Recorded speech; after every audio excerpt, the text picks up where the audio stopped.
In the midst of a blocked road, Oda, a Yakuza member, awakens to find himself clad only in his underwear, facing the infamous assassin, Baksun. Rather than ending his life on the spot, Baksun shares a lesson she learned from her daughter, Jae-young, about the importance of fairness, an idea sparked by recent news of a senator denying allegations that his son was fraudulently admitted to college. To ensure a fair fight, she hands Oda a sword for his defense while she wields a hatchet. A fierce duel ensues between the two highly skilled fighters, culminating in Oda's victory as he kills Baksun. However, in a surprising twist, Baksun reappears unharmed, revealing that the battle was merely her way of assessing the situation and predicting the outcome.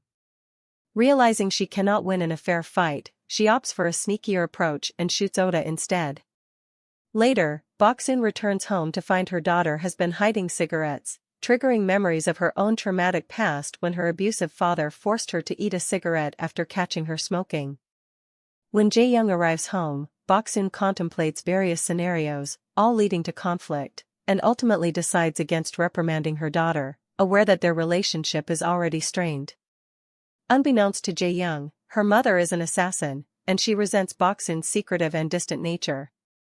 The following day, news of Oda's death breaks, and Min-kyu, the CEO of MK Enterprise, the assassin agency Baksun is affiliated with, expresses satisfaction with her work.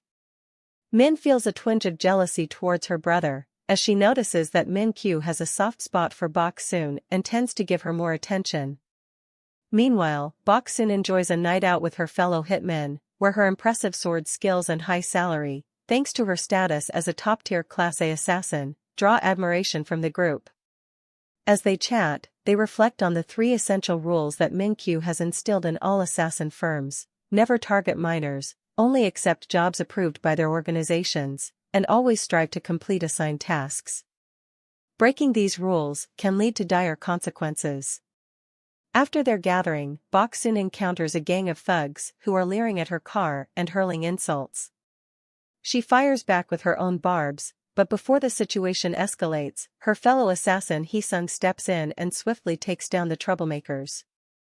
Hee-sung is just as skilled as Baksun and deserves a Class A ranking, but his standing suffered due to a fallout with the CEO. Following the scuffle, Baksun and Hee-sung share the night together, and she offers him money for his father's medical expenses, a gesture that stings his pride. Meanwhile, Jae-young is having a secret rendezvous with her girlfriend Cora. Their relationship is kept under wraps, knowing their mothers would disapprove. Their intimate moment is interrupted when a group of classmates nearly catches them, forcing Jae-young to decline Chol-woo's invitation to hang out, which leaves him visibly upset. Later, Baksun visits the MK offices to see Min-kyu, but Min-hee intercepts her and pulls her away for a special training session. In a dimly lit bathroom, Young-ji ambushes a man, sparking a fierce scuffle that reveals itself to be a training exercise at the Assassin Academy. Min-hee puts Baksun on the spot, asking her to train with Young-ji, who idolizes her.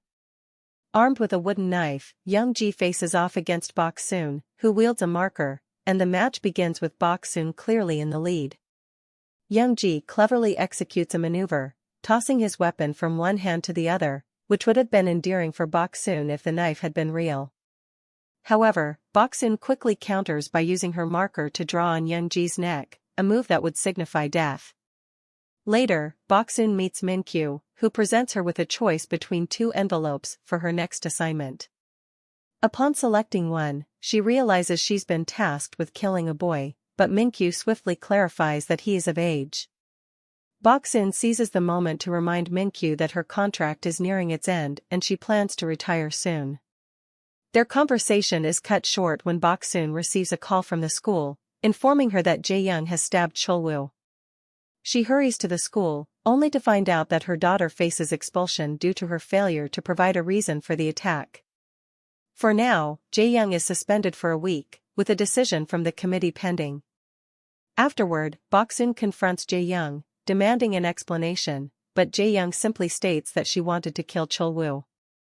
Later, while Hee-sung is busy cleaning up the aftermath of a job, Baksun joins her and vents about the growing distance between her and her daughter. She expresses concern that Jae-young is starting to mirror her own darker tendencies. Meanwhile, the leaders of the assassin companies under MK convene for a meeting. They've uncovered a murder that occurred outside of their sanctioned operations, and the suspect may be one of their own. Minkyu reassures everyone that if this is the case, he will not hesitate to eliminate the offender for violating their code. Unbeknownst to them, this is all part of Minhee's scheme to eliminate Boksoon and claim Minkyu for herself. As time passes, Boksoon continues to reach out to Jae-young, but the girl remains unresponsive. In that moment, she receives a call from Minkyu, who is preparing for a trip.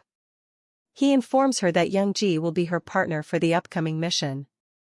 Later that evening, the two assassins stealthily enter the victim's apartment, swiftly incapacitating him before they start staging the scene to make it appear as if he had taken his own life. Just as she is about to deliver the fatal blow, Bok suddenly recognizes the face before her and checks the goodbye note later.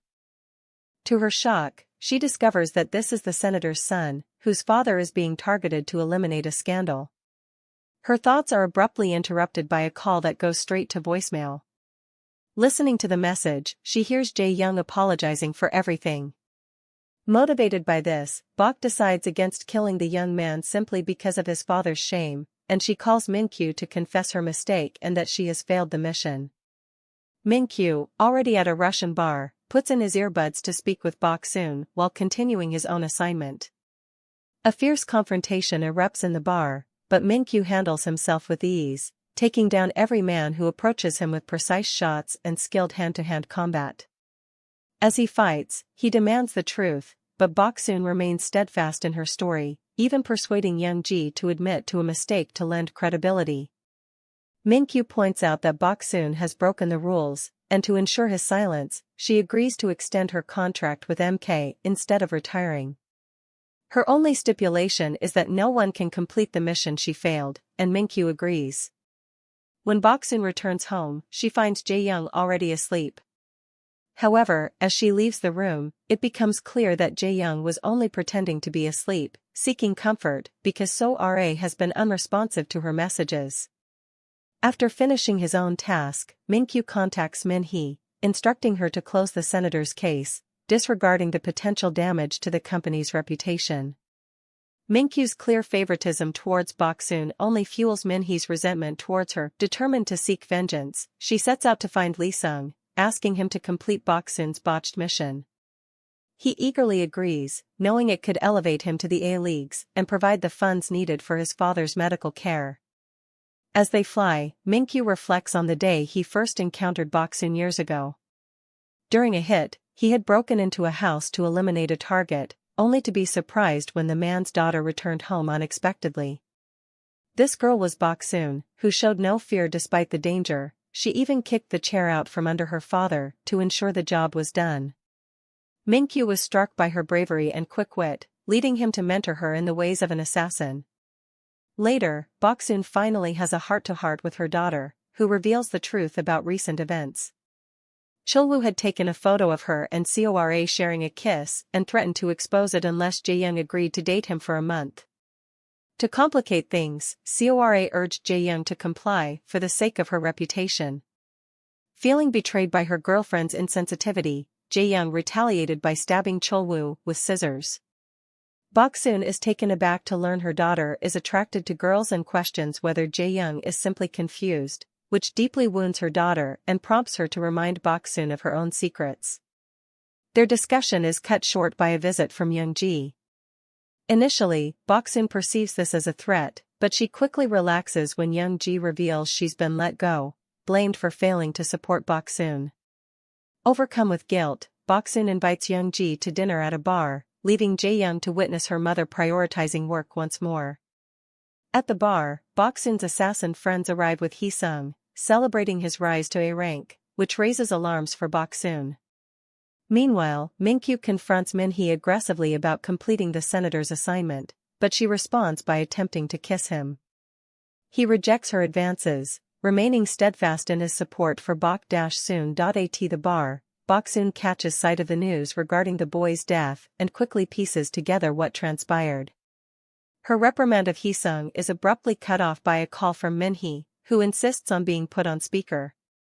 Minhee then presents a deadly challenge, whoever can eliminate Bok Soon will instantly rise to rank B. Chaos erupts as a fierce brawl ensues, with even the bar owner getting involved. To Bok Soon's surprise, Young-ji steps in to assist her, taking down the attackers one by one with whatever weapons they can grab. Eventually, only Hee-sung remains.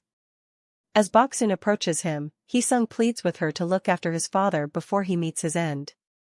Afterward, Bok Soon contacts the cleaning crew and questions Young-ji's motives for helping her. Young-ji reveals that her desire to survive led her to back Bok Soon, believing she had a better chance of winning. Just then, Bok Soon receives a call from Jae-hyung, who is anxious for her mother to return home. Suddenly, Min-kyu barges in, shoving Bok Soon against the wall in a fit of rage over her rule-breaking, which could land him in hot water with the other leaders. To protect her daughter from hearing this, he swiftly destroys her phone. Young-ji interjects, clarifying that it was Min-hee who issued the orders. Min-kyu demands that Bok Soon come to the office the next day to renew her contract, claiming it's the only way to ensure her safety. Bok Soon, however, refuses, recognizing that this disrespect will lead to conflict. Yet, after weighing her options, she realizes she has no choice but to agree to the contract renewal. Once Bok Soon departs, Min-kyu urges Young-ji to keep this incident under wraps. Back at home, Bok Soon faces her daughter's frustration for not answering her calls. Jae-young reveals that RA has broken up with her and is now denying her feelings for girls. Bok Soon apologizes for her earlier reaction and reassures Jae-young that she doesn't need to hide her true self. She experiences a breakdown, prompting Jae-young to realize that her mother has also endured a terrible day at work. They connect over their shared struggles, while Bok Soon remains vague about the specifics. Suddenly, Jae-young reveals that she once discovered a gun and a fake passport in her mother's bag, leading her to suspect that Bok Soon might be involved with the CIA. Feeling a newfound closeness with her daughter, Bok Soon doesn't refute the idea. The following day, the company executives convene to address the murders of their men, with suspicions falling on Min-kyu. He defends Bok Soon, claiming she acted in self-defense and offers financial restitution. However, some executives doubt his account and insist he handle the situation according to their rules, even handing him a blade to do so. Instead of complying, Min-kyu brutally kills one of the bosses right on the table, asserting his dominance by declaring a new rule: no weapons during meetings. Meanwhile, Bok Soon heads to the office to finalize a contract, only to encounter Min-hee, who reveals that Min-kyu killed Young-ji after she left the previous night. Enraged, Bok Soon stabs Min-hee with a pen, leaving the weapon behind as a message to Min-kyu that she seeks a confrontation. Later that evening, Bok Soon shares a warm dinner with Jae-young, even allowing her to skip the vegetables, wanting her to cherish a final happy memory in case she doesn't return. Moments later, Bok Soon arrives at the office, and as soon as the elevator doors open, Min-kyu starts shooting at her. Yet, she remains still, aware that he isn't serious yet. However, hearing him talk about the old days makes her realize he does have a weakness, and that's Bok Soon herself. It turns out Min-kyu had been in love with her all this time, and when Bok Soon finally says it aloud, it's enough to distract Min-kyu and kill him with a samurai sword. Bok Soon was invited for a drink, with Min-kyu confidently claiming he had already foreseen the outcome of their battle, predicting her defeat. As Bok Soon pondered over countless strategies in her mind, attempting to eliminate Min-kyu, she found herself thwarted at every turn. Yet, as she listened to him reminisce about the past, a realization struck her: he had a vulnerability, and that vulnerability was her. Deep down, he held a special affection for her all along. When Bok Soon finally voiced this revelation, it caught Min-kyu off guard, allowing her the opportunity to strike him down with a samurai sword. In his final moments, Min-kyu admitted to sending a tablet to Jae-young, enabling her to witness everything through security footage. Overwhelmed with panic, Bok Soon hurried home, fearing her daughter would resent her. However, she found Jae-young peacefully asleep in her bed, leaving her to wonder if Min-kyu had been lying. Just then, Jae-young awoke and expressed her admiration for Bok Soon's relentless dedication to their family, filling her with guilt and uncertainty about whether her daughter truly remained unaware. Later, it came to light that the senator had caused his son's death through carbon monoxide poisoning, hinting at Bok Soon's involvement. Jae Young faced expulsion from school, but decided to visit one last time, to bid farewell to her friends. As she shook hands with So-ra, she leaned in to whisper that she had considered whether to kiss her in front of everyone or to eliminate her instead, prompting a smile from So-ra afterward. She locked eyes with Cole Woo, lightly touching her neck as a reminder of her own capabilities.